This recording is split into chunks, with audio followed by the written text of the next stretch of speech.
Hi everyone, welcome to today's Think and Grow Rich Daily Hangouts. This is Sandy here, and joined by Glenn in Tennessee. Do you want to say hi, Glenn? Good morning. Yay! So Well, we're a another bit. day to work with here, right? That's always nice. Sorry? Another day to work with. That's Yeah, great. exactly. And it's great when you. I just came back from the beach, and it's just so happy to be able to do things like that. To start the Yeah, day with like going out and listening to the sea. And but apologies for being late. I think most people are at the moment probably watch this after yeah, anyhow, from what I see with the stats. But in case you were coming on live and or you wanted to watch live, because we do have a few people that watch live, and that I do encourage you to come on to the Hangout. You're very welcome to. I forgot to do a poll. I was going to ask people if it would work better to do it a bit later. So I think I will do that today before I forget. Because it would be great to have some, like have more people coming on live. But I'm really grateful that you're here, Glenn, because I was listening to one of my mentors who she does a lot of trainings, and she was saying that she always likes to have one of her team members come onto the training, even if they don't really.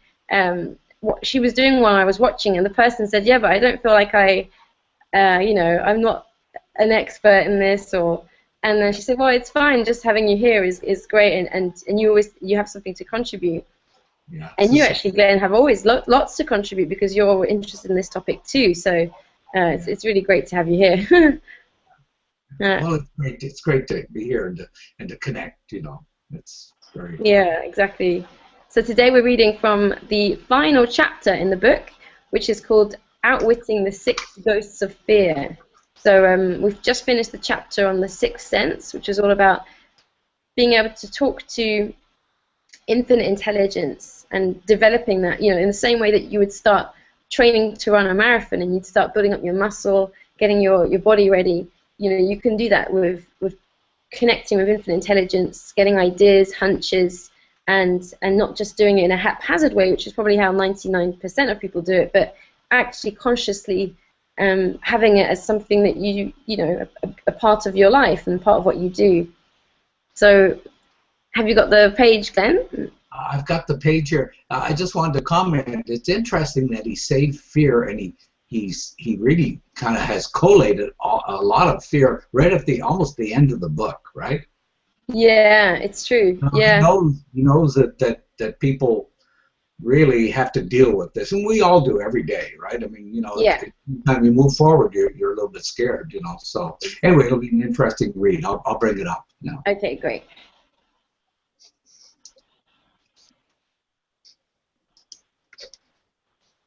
Okay, are we Yeah, there? we can see you. Yeah, all good. Chapter 15: How to Outwit the Six Ghosts of Fear. Take inventory of yourself as you read this closing chapter and find out how many of the ghosts are standing in your way before you can put any portion of this philosophy into successful use.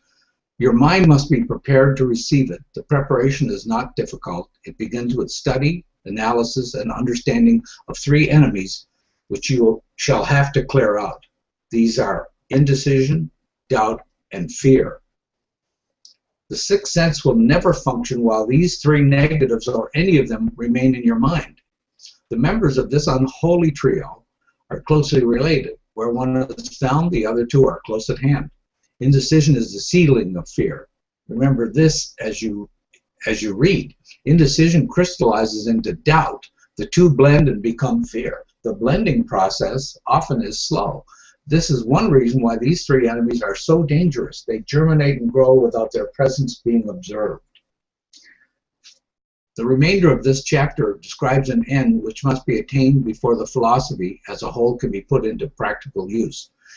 It also analyzes a condition which has but lately reduced huge numbers of people to poverty, and it states a truth which must be understood by all who accumulate riches, whether measured in terms of money or a state of mind of far greater value than money.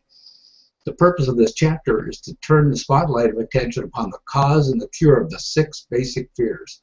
Before we can master an enemy, we must know its name, its habits, and its place of abode, As you read, analyze yourself carefully and determine which, if any, of the 6 common fears have attached themselves to you. Do not be deceived by the habits of these subtle enemies. Sometimes they remain hidden in the subconscious mind, where they are difficult to locate and still more difficult to eliminate. The 6 basic fears. There are 6 basic fears, with some combination of which every human suffers at one time or another. Most people are unfortunate if they do not suffer from the entire 6. Named in the order of their most common appearance, they are the fear of poverty, the fear of criticism, the fear of ill health, the fear of loss of love of someone, fear of old age, the fear of death. All other fears are of minor importance. They can be grouped under these 6 headings. The prevalence of these fears is a curse to the world, as a curse to the world runs in cycles. For almost 6 years while the Depression was on, we floundered in the cycle of fear of poverty. During the World War, we were in the cycle of fear of death.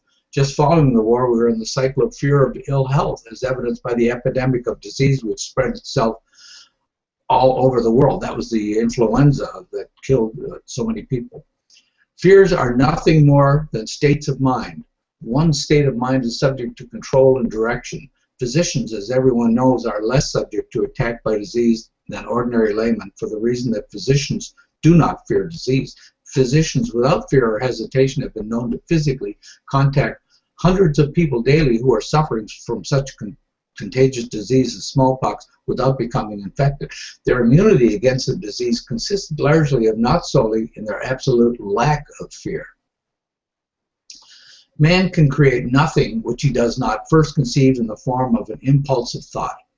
Following this statement comes another of still greater importance, namely, man's thought impulses begin immediately to translate themselves into their physical equivalent, whether those thoughts are voluntary or involuntary. Thought impulses which are picked up through the ether by mere chance, thoughts which have been released by other minds, may determine one's financial, business, professional, or social destiny, just as surely as do the thought impulses which one creates by intent and design. We are here laying the foundation for the presentation of a fact of great importance to the person who does not understand why some people appear to be lucky while others of equal or greater ability, training, experience, and brain capacity seem destined to ride with misfortune. This fact may be explained by the statement that every human being has the ability to completely control his own mind with this control. Obviously, every person may open his mind to the tramp thought impulses which are being released by other brains, or close the doors tightly and admit only thought impulses of his own choice. Nature has endowed man with absolute control over but one thing, and that is thought. This fact, coupled with the additional fact that everything which man creates begins in the form of a thought, leads one very near to the principle by which fear may be mastered. If it is true that all thought has a tendency to clothe itself in its physical equivalent, and this is true beyond any reasonable room for doubt, it is equally true that thought impulses of fear and poverty cannot be translated into terms of courage and financial gain. The people of America began to think of poverty following the Wall Street crash of 1929. Slowly but surely, that mass thought was crystallized into its physical equivalent, which was known as a depression. This had to happen. It is in conformity with the laws of nature. The fear of poverty. There can be no compromise between poverty and riches. The two roads that lead to poverty and riches travel in opposite directions. If you want riches, you must refuse to accept any circumstances that lead toward poverty. The word riches here is used in its broadest sense, meaning financial, spiritual, mental, and material estates. The starting point of the path that leads to riches is desire. In Chapter 1, you receive full instructions for the proper use of desire. In this chapter on fear, you have complete instructions for preparing your mind to make practical use of desire. Here, then, is the place to give yourself a challenge which will definitely determine how much of this philosophy you have absorbed. Here is the point at which you could turn profit and foretell accurately what the future holds in store for you. If after reading this chapter you are willing to accept poverty, you may as well make up your mind to receive poverty. This is one decision you cannot avoid. If you demand riches, determine what form and how much will be required to satisfy you. You know the road that leads to riches. You have been given a roadmap which, if followed, will keep you on that road. If you neglect to make that start or stop before you arrive, no one will be to blame but you. This responsibility is yours. No alibi will save you from accepting the responsibility if you now fail or refuse to demand riches of life, because the acceptance calls for about one thing incidentally, the only thing you can control, and that is a state of mind. A state of mind is something that one assumes. It cannot be purchased, it must be created. Fear of poverty is a state of mind, nothing else, but it is sufficient to destroy one's chances of achievement in any undertaking, a truth which became painfully evident during the Depression. This fear paralyzes the faculty of reason, destroys the faculty of imagination, kills off self-reliance, undermines enthusiasm, discourages initiative, leads to uncertainty of purpose, encourages procrastination, wipes out enthusiasm, and makes self-control an impossibility. It takes the charm from one's personality, destroys the possibility of accurate thinking, diverts concentration of effort, it masters persistence, turns the willpower into nothingness, destroys ambition, beclouds the memory, and invites failure in every conceivable form. It kills love and assassinates the finer emotions of the heart, discourages friendship, invites disaster in 100 forms, leads to sleeplessness, misery, and unhappiness, and all this despite the obvious truth that we live in a world of overabundance of everything the heart could desire, with nothing standing between us and our desires excepting the lack of definite purpose. The fear of poverty is without doubt the most destructive of the 6 basic fears. It has been placed at the head of the list because it is the most difficult to master. Considerable courage is required to state the truth about the origin of this fear, and still greater courage to accept the truth after it has been stated. The fear of poverty grew out of man's inherited tendency to prey upon his fellow man economically. Nearly all animals lower than man are motivated by instinct, but their capacity to think is limited. Therefore, they prey upon one another physically. Man, with his superior sense of intuition, with the capacity to think and reason, does not eat his fellow man bodily. He gets more satisfaction out of eating him financially. Man is so avaricious that every conceivable law has been passed to safeguard him from his fellow man. Of all the ages of the world of which we know anything, the age in which we live seems to be one that is outstanding because of man's money madness. A man is considered less than the dust of the earth unless he can display a fat bank account. But if he has money, never mind how he acquired it, he is a king or a big shot. He is above the law. He rules in politics. He dominates in business, and the whole world about him bows in respect when he passes. Nothing brings man so much suffering and humility as poverty. Only those who have experienced poverty understand the full meaning of this. It is no wonder that man fears poverty. Through a long line of inherited experiences, a man has learned for sure that some men cannot be trusted where matters of money and earthly possessions are concerned. This is a rather stinging indictment, the worst part of it being that it is true. The majority of marriages are motivated by the wealth possessed by one or of the contracting parties. It is no wonder, therefore, that the divorce courts are busy. So eager is man to possess wealth that he will acquire it in whatever manner he can through legal methods, if possible, through other methods, if necessary or expedient. Self-analysis may disclose weaknesses in which one does not like to acknowledge. This form of examination is essential to all who demand of life more than mediocrity and poverty. Remember, as you check yourself point by point, that you are both court and the jury, the prosecuting attorney and the attorney for the defense, and that you are the plaintiff and the defendant. Also, that you are on trial. Face the facts squarely. Ask yourself definite questions and demand direct replies. When the examination is over, you will know more about yourself. If you do not feel that you can be an impartial judge in this self-examination, call upon someone who knows you well to serve as a judge while you cross-examine yourself. You are after the truth.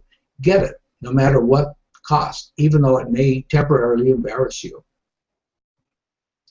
The majority of people, if asked what they fear most, would reply, "I fear nothing." The reply would be inaccurate because few people realize they are bound, handicapped, whipped spiritually and physically through some form of fear. So subtle and deeply seated is the emotion of fear that one may go through life burdened with it, never recognizing its presence. Only a courageous analysis will disclose the presence of this universal enemy. When you begin such an analysis, search deeply into your character. Here is a list of symptoms for which you should look. Symptoms Maybe of, oh. yeah, go ahead, Sandy. Oh, yeah, I was just going to say maybe we should stop there today. And I think that's a good setup, right, for now going through the individual items, you know? Exactly. Yeah.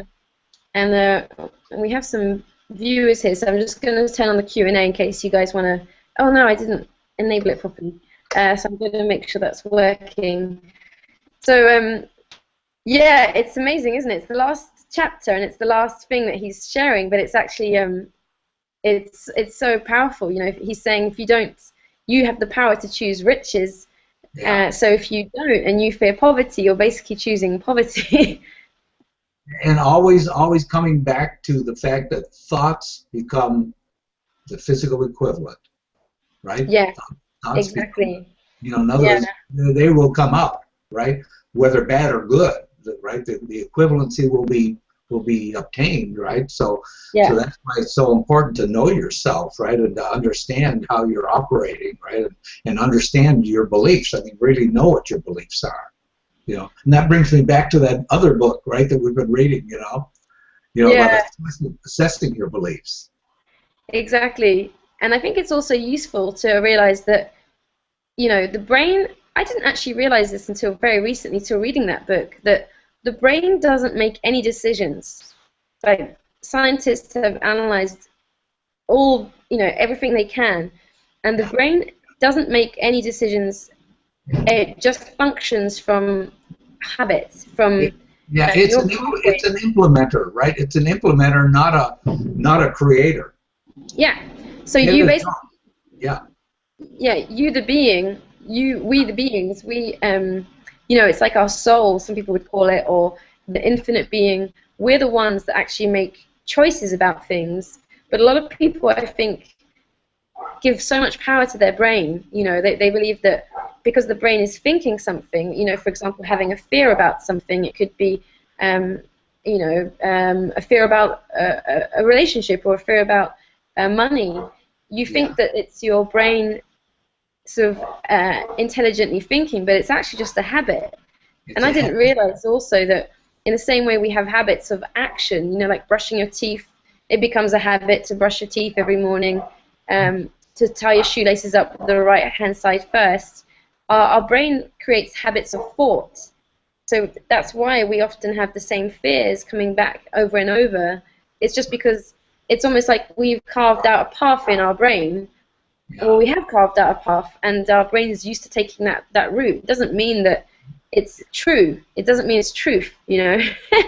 And I think when you understand those become neural pathways, right? That are muscled, so to speak, right? And we kind of, in a way, we have to kind of break those neural pathways and create ones in their place, like you've always talked about habit, right? Yeah, exactly. And you know, the way of breaking them is actually, it's probably easier just to focus on creating a new way of dealing with it. And what I've been doing recently is, after reading that book, it's the Why Quantum Physicists Do Not Fail by Greg Kuhn.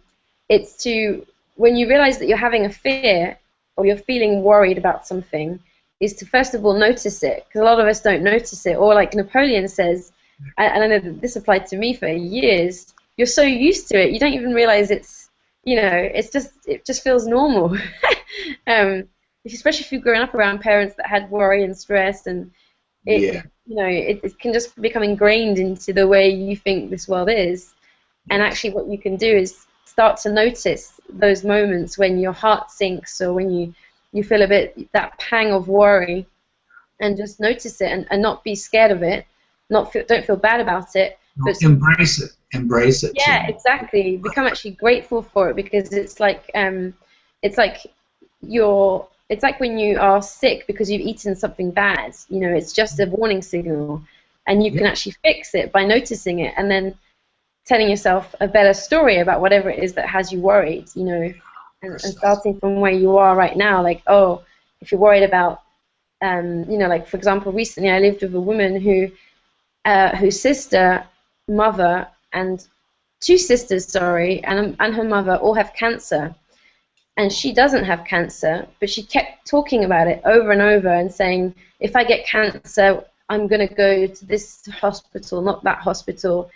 And I could feel that she was creating, Yeah. through her fear of getting cancer, she was creating it. It was really, it was quite fascinating and sad at the same time, because I tried sort of, you know, saying things that might, but you can't force someone to see something they don't want to see. No. And it was just really interesting to watch how she was I know she'll have cancer within a few years, because Yeah. the way she's so scared of it. It's like you put, every time we talk about something we're scared of, we put more. It's like where attention goes, energy flows. I think it was Wayne Dyer, wasn't it? He said that, Glenn. Oh yeah. So yeah. So what she could do instead is, you know, using what we're talking about, is notice that she's feeling scared about it and say to herself, okay, right now I know that I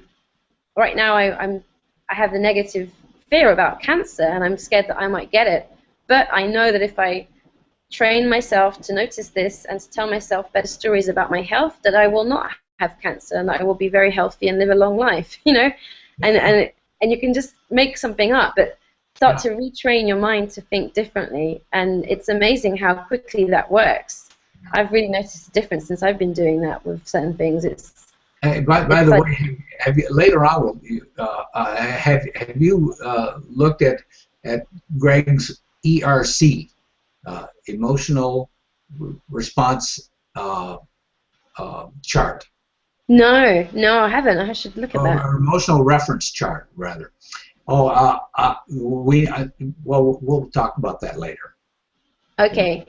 Yeah. Yeah. Well, what is it that people could learn? Is it Well, yeah. Out of the book, I mean, when you go to Greg's website, which is whyphysicist.com, whyphysicist.com, I think it's called. Then you'll see a reference to his ERC, and take a look at the ERC, because it's a useful tool. It's a very useful tool when you're assessing, when you're inventorying or assessing your beliefs. It's something that will help you. It'll put you at a point where you're starting your stories right. Because if you do not assess them properly, you are starting your stories too high, and they will not be effective. But if you put yourself in the right frame of reference and the right starting point, then you can build stories that are believable to you, and they have to be believable in order to be able to change. You know. So look at it. You'll see it's very neat. It's a very neat thing. Very neat thing.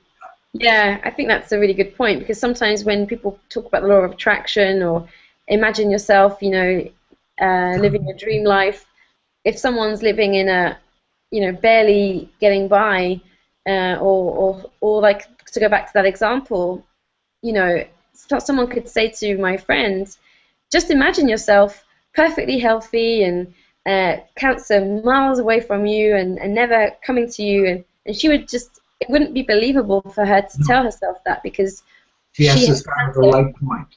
Yeah, because cancer is such a big part of her daily reality. You know, she's talking to her sisters, they're having chemotherapy. She's in her 60s, so she's got this mindset that when you get older, you get ill. You know, it just wouldn't be believable for her. But from what you're saying, Glenn, what she could do is tell herself, okay, I know that right now I have this fear about cancer, and I know that people around me have cancer, but I also believe that I don't have to go the same way, and that I can start to tell myself better stories and help my body stay healthy. You know, it just doesn't have to be, I am never going to have cancer and it can't touch me, and but it can just be starting from whatever feels believable and then but continually expanding that, not staying at the same story.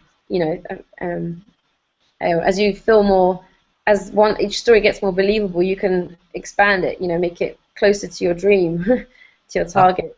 It would be interesting to reach out to her and see if you could give her some guidance on that. That would be a wonderful thing. Yeah. Well, it's ironic because my friend is actually her son. It's my friend's mum, who I became very close with, and I know that he's tried, and I did try and drop some hints, because I did actually say to her at one point, stop talking like that because you will have it. Because Yes. we started to speak to. She's very upfront, and she said, and I think she understood, but she's just so Engulfed. consumed by it and sad about her sisters that's where that scale will come in, Sandy. When you look at it, you'll see what I mean. Yeah. Oh, cool. I'm gonna have a look at that then. Yeah. So hopefully, for people reading this, so to take away from the watching this, take away from the chapter, get clearer about which types of fear there are. He talks about the 6 different types, and then start to notice them and realize that you can outwit them. I think he's got another book called Outwitting the Devil. They don't have to take over you, and it's really important to know that nothing is bigger than you, even if it feels like it's scary and horrible.